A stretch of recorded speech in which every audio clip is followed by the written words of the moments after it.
मेरे साथ बोलिए, भारत माता की। अरे भाई, झांसी वालों की आवाज ऐसी होती है क्या? पूरा देश झांसी वालों की आवाज सुनने के लिए लगता है। मेरे साथ दोनों हाथ उठाइए, उठाइए दोनों हाथ। 300 पार के संकल्प की मुट्ठी भींचिए और प्रचंड आवाज से बोलिए, भारत माता की, भारत माता की, भारत माता की। मंच पर उपस्थित मध्य प्रदेश के गृह मंत्री श्रीमान नरोत्तम मिश्रा जी, यहां पर उपस्थित सांसद एवं उत्तर प्रदेश के सह प्रभारी भाई सुधीर गुप्ता जी,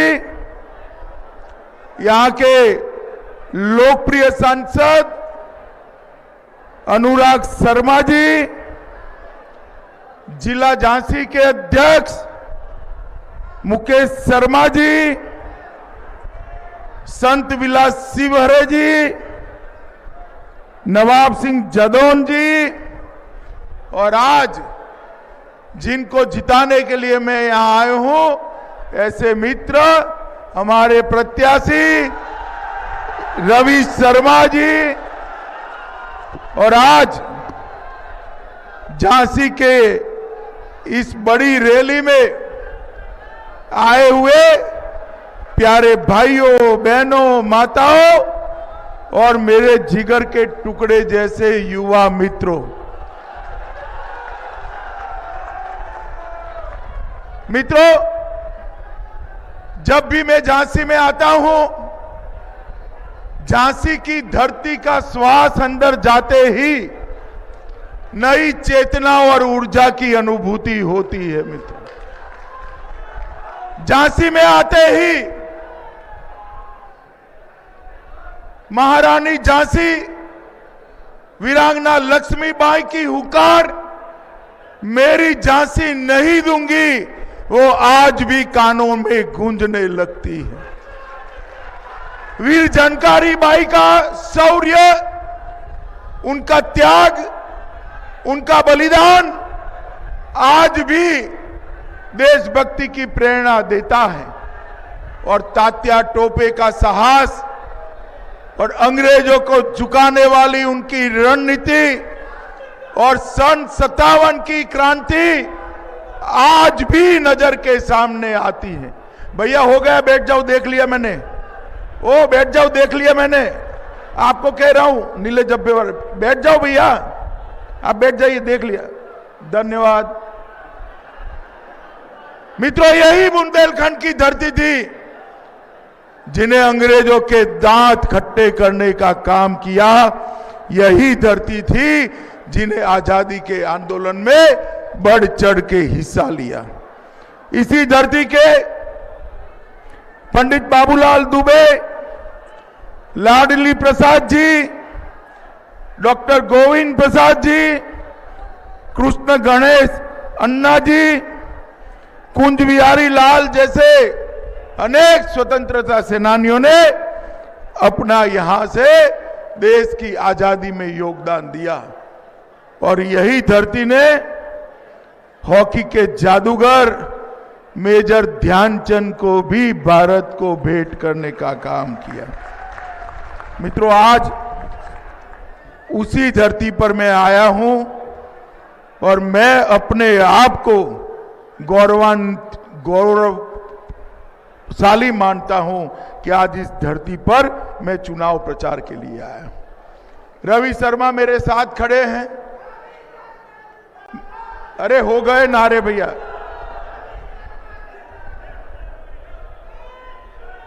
हो गया, वरना तुम चालू रखो, मैं बंद कर दूं। हो गया पक्का? पक्का? भारत माता की जय के अलावे कुछ नहीं बोलोगे? बस बैठ जाओ, अब बैठ जाओ।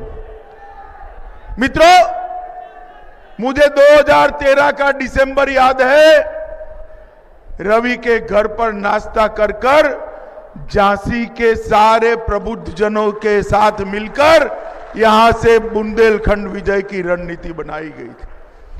जब मैं उस वक्त कहता था कि मोदी जी के नेतृत्व में 60 पार करनी है, 14 के चुनाव में 60 लोकसभा जितनी है, मुझे याद है रवि भाई समेत सारे लोग मेरे सामने ऐसे ही देख रहे थे कि एक व्यक्ति कहां से आया है और क्या बोल रहा है। मगर ये उत्तर प्रदेश की महान जनता का, ये बुंदेलखंड की महान जनता का आशीर्वाद था। जब वोटों का काउंटिंग समाप्त हुआ, 60 छोड़ दीजिए 73 सीटें भारतीय जनता पार्टी की झोली में डाल, और वहीं से उत्तर प्रदेश के अंदर भारतीय जनता पार्टी के विजय की गाथा को फिर से एक बार उत्तर प्रदेश की जनता ने लिखना शुरू किया। उसके बाद 2017 का चुनाव आया। उस वक्त भी मैं पार्टी का अध्यक्ष था, महोबा से शुरुआत करी थी और हमने कहा था यहां पर ना बुआ आएंगे ना भतीजा आएंगे, कमल ही कमल खिलेंगे। और मित्रों, 19 की 19 सीटें पूरे बुंदेलखंड को सफाया कर कर सिर्फ कमल का निशान बुंदेलखंड ने लखनऊ विधानसभा में दिया। उसके बाद 19 का चुनाव आया। उत्तर प्रदेश ने फिर से एक बार 65 से ज्यादा सीटें देकर मोदी जी को देश का प्रधानमंत्री बनाने का काम किया। जब से मोदी जी का आशीर्वाद उत्तर प्रदेश पर आया है, हाथी और साइकिल दोनों रास्ता भूलकर भटकने लगे हैं और हर गलियारे में कमल का फूल खिला हुआ दिखाई देता। मैं जब आज यहां आया हूं, थोड़ा समय कम है मित्रों, मगर मैं आपको बताने आया हूं, उत्तर प्रदेश को देश का सोचने वाली सरकार चाहिए या अपना परिवार का सोचने वाली सरकार चाहिए? बताइए भाई। उत्तर प्रदेश को देश का सोचने वाली सरकार चाहिए या परिवार का? जोर से बोलिए, सुनाई नहीं पड़ता है। क्या ये सपा बसपा देश का सोच सकते हैं क्या? जोर से बोलो, सोच सकते हैं क्या? देश के लिए अगर कोई काम कर सकता है तो केवल और केवल नरेंद्र मोदी जी के नेतृत्व में भारतीय जनता पार्टी काम कर सकती है। माताओं, बहनों, भाइयों, बुंदेलखंड के लोगों को याद होगा, ये सपा बसपा के जमाने में सरकार बदलती थी तो माफिया भी बदल जाते थे, मगर बुंदेलखंड को माफियाओं से मुक्ति नहीं मिलती थी। मैं किसी का नाम नहीं देना चाहता, कोई तो गए ऊपर, कुछ है जेल में और कुछ भागकर नरोत्तम मिश्रा के मध्य प्रदेश में सरेंडर कर गए। मगर ये जो माफियाओं का राज था, आपने 300 सीटें दी, योगी आदित्यनाथ जी ने 5 साल में माफियाओं का सफाया कर कर बुंदेलखंड के विकास का रास्ता। आज पूरे उत्तर प्रदेश में कोई माफिया नहीं दिखाई पड़ता है। चुन चुन कर माफियाओं को जेल में डालने का काम उत्तर प्रदेश के मुख्यमंत्री योगी आदित्यनाथ जी ने किया है और इसीलिए यहां पर एक विकास का रास्ता प्रशस्त हो रहा है।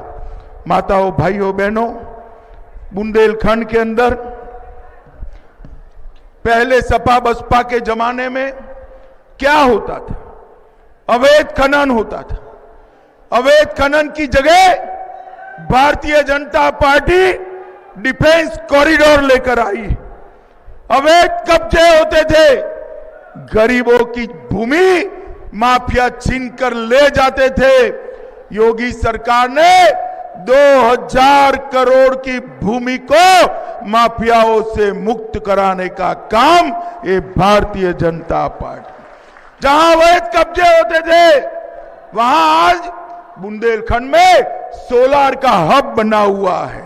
पहले यहां दबंगई और दंगे होते थे, इसकी जगह बुंदेलखंड की प्यास को बुझाने के लिए हर घर में नल से पानी पहुंचाने की योजना ये भारतीय जनता पार्टी ने की। पहले घोटाले होते थे, अब अनेक बांध परियोजनाएं लेकर हम आए हैं। पहले गरीबों का शोषण होता था, आज हर गरीब के घर में शौचालय पहुंचा दिया गया है। हर गरीब माता के घर में गैस का सिलेंडर पहुंचा दिया गया है। हर गरीब के घर में आज बिजली पहुंचाने का काम समाप्त हो चुका है। हर गरीब के घर में 5 लाख तक का सारा स्वास्थ्य का खर्चा नरेंद्र मोदी सरकार उठाती है। मित्रों, नरेंद्र मोदी। माताओं, भाइयों, बहनों, इतनी बड़ी संख्या में आप यहां उपस्थित हो, मुझे बताओ भाई, कितने लोगों ने टीका ले लिया है कोरोना का? जरा हाथ ऊपर करो। सबने लिया है ना? पक्का?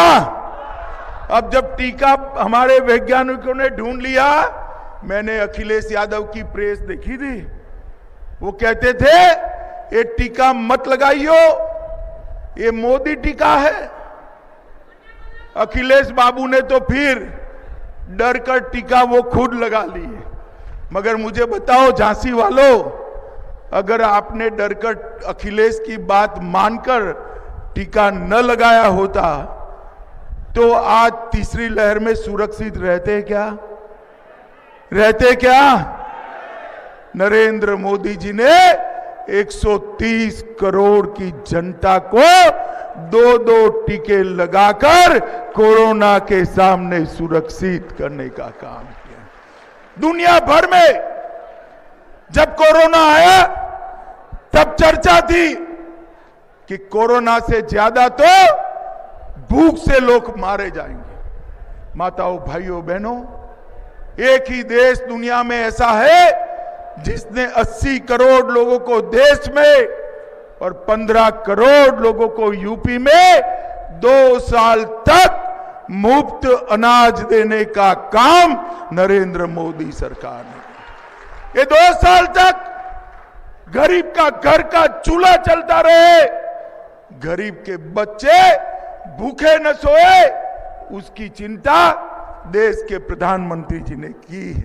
मित्रों, हर गरीब के घर में बैंक अकाउंट भेजा, डायरेक्ट बेनिफिट ट्रांसफर की स्कीम भेजी।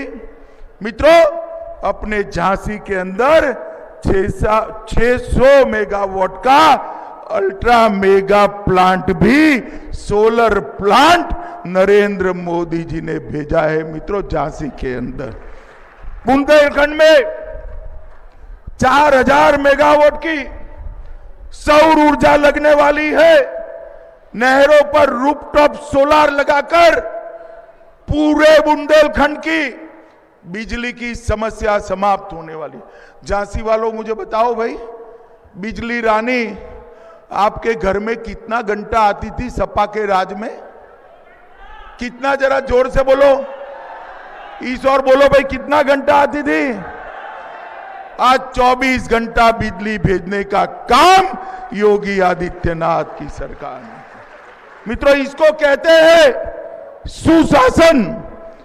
जाखलोन पंप के ना ललितपुर के टॉप पर 2.5 मेगावाट का हमने यहां पर सोलर प्लांट लगाया है। चित्रकूट के विकास के लिए चित्रकूट धाम विकास परिषद बनाई गई और जल के लिए मैं बताता हूं, 1000 साल से बुंदेलखंड अकालग्रस्त क्षेत्र रहा है। हमारे यहां मध्य प्रदेश में तो भाजपा की सरकार ने अटल जी के समय ही सारा डेवलपमेंट कर लिया था, पैसा तो यहां पर आया था। मगर अखिलेश सरकार के चट्टे बट्टे पूरा पैसा खा गए। अब पैसा खा गए, कहीं ना कहीं तो छिपाया होगा। कुछ दिन पहले मोदी जी की सरकार ने कानपुर में एक समाजवादी इत्र वाले के वहां रेड डाल दी। आपको मालूम है ना, रेड पड़ी थी। आपको मैं बताने चाहता हूं, ये मंच पूरा भर जाए, इतनी नोटों की गड्डियां वहां से पकड़ी गई, इतनी नोटों की गड्डियां पकड़ी गई। और अखिलेश बाबू नाराज हो गए। उन्होंने कहा कि राजनीतिक उद्देश्य से रेड हो रही है। क्यों अखिलेश बाबू, ये आपका रुपया था क्या? जरा झांसी वालों को बता जाओ। और अगर आपका नहीं है तो आपको क्या नाराजगी है? अखिलेश जी, कान खोलकर सुन लो, जो भ्रष्टाचार का पैसा होगा, अवैध पैसा होगा, ये नरेंद्र मोदी सरकार है, जरा भी नहीं डरेगी। रेड डालकर सरकार के खजाने में उसको जमा कर दिया जाएगा। मित्रों, ये बुंदेलखंड की प्यास को बुझाने के लिए महोबा में अर्जुन सहायक परियोजना, रतौली बांध परियोजना, बावनी बांध परियोजना, चिल्ली स्प्रिंकलर परियोजना और बुंदेलखंड समस्त के लिए, जिससे झांसी नगर को भी पानी मिलने वाला है, 44,600 करोड़ की केन बेतवा को जोड़ने वाली परियोजना नरेंद्र मोदी जी के अलावे बुंदेलखंड के जल के संकट को कोई समाप्त नहीं कर सकता था। 9 लाख हेक्टेयर भूमि इससे सिंचित होने वाली है। और मित्रों, इस बजट के अंदर वो 44,000 करोड़ में से 4,000 करोड़ का प्राथमिक खर्च भी मंजूर कर दिया गया है। मित्रों, मैं झांसी में आया हूं। वैसे तो रवि मेरा मित्र है, मित्र की बहुत प्रशंसा करने का कोई मतलब नहीं है, मगर उसने ढेर सारे काम झांसी के लिए कहे। यहां पर अटल एकता पार्क बनाकर उन्होंने एक प्रकार से पूरे बुंदेलखंड को संदेश देने का काम किया है। मढ़िया महादेव को फिर से एक बार सुसज्जित करने का काम किया है। मैं तो इस झांसी में 6 दिन तक सड़कों पर घुमा हूं। झांसी नगर की सड़कों को फिर से ठीक कर आज झांसी वालों को अच्छी सड़कें देने का काम हमारे विधायक रवि जी ने किया है। महानगर पेयजल के संकट से जूझता था। 900 करोड़ रुपया सिर्फ झांसी नगर के पेयजल के लिए यहां पर पंप हाउस, ओवरहेड टैंक्स और पाइपलाइन की व्यवस्था की है। लक्ष्मी तालाब के मध्य में महारानी लक्ष्मीबाई की भव्य प्रतिमा के साथ उसका सौंदर्यीकरण का काम 41 करोड़ की लागत से हो रहा है, जिससे देश भर की बच्चियों को प्रेरणा मिल सके। झांसी की जनता ग्वालियर रोड रेलवे क्रॉसिंग पर जाम से हमेशा परेशान रहती थी। रहते थे ना भाई? रहते थे या नहीं रहते थे? 102 करोड़ की लागत से वहां ओवरब्रिज बनाने का शिलान्यास करने का काम भी समाप्त हो गया। झांसी की रानी का मेडिकल कॉलेज 250 बेड से 500 बेड का बदलने का निर्णय कर दिया गया है। ध्यानचंद स्टेडियम में युवाओं के लिए बैडमिंटन कोर्ट का भी निर्माण हुआ है और 161 लाख की लागत से बेसहारा पशुओं के लिए एक चारा केंद्र, वहां पर एक कान्हा उपवन की व्यवस्था करने का काम भी रवि ने किया है। झांसी में अलग अलग स्थानों पर प्योरिफाइड पेयजल पिलाने की व्यवस्था करी है और झांसी शहर को प्रदूषण मुक्त बसें देने का काम भी हमारे विधायक रवि ने किया है। भाइयों बहनों, मैं आज आपको कहकर जाता हूं, मुझ पर भरोसा करिएगा। रवि को विधायक बनकर भेज दीजिए, बड़ा बनाने का काम मैं करूंगा। एक बार आप रवि को विधायक बनाकर यहां से भेज दीजिए। माताओं बहनों भाइयों, पूरे उत्तर प्रदेश के अंदर